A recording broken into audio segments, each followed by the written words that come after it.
Have you ever wondered what happens when the lights go out and the moon peeks through your window? Well, let me tell you about little Ronnie's extraordinary adventure one magical night. Like most children, Ronnie wasn't particularly fond of bedtime. He'd always find excuses. One more glass of water, another story, or those mysterious monsters under his bed that needed checking.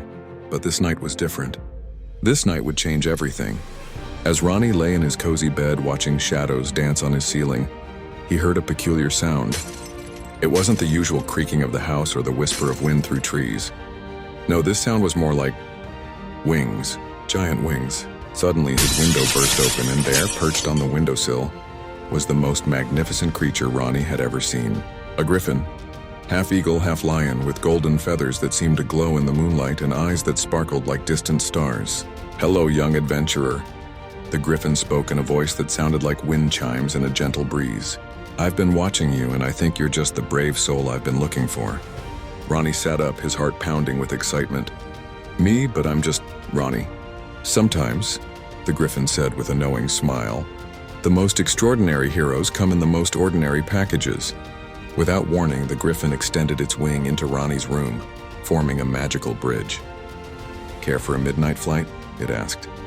And so began their adventure through the star-filled sky.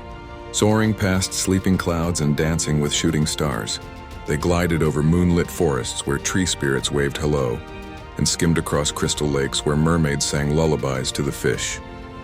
Time seemed to stand still as they explored the magical world that only comes alive when children are supposed to be sleeping.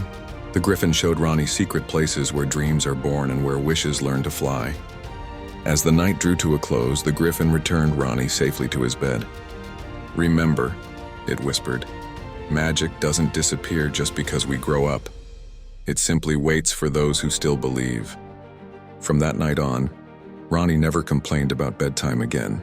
After all, you never know when a magical friend might stop by for another adventure. And sometimes, just sometimes, if you listen carefully on quiet nights, you might hear the sound of mighty wings outside your window. So next time you're tucked in bed, keep your heart open to adventure, because in the space between awake and asleep, that's where the most magical stories begin. Sweet dreams, young adventurers.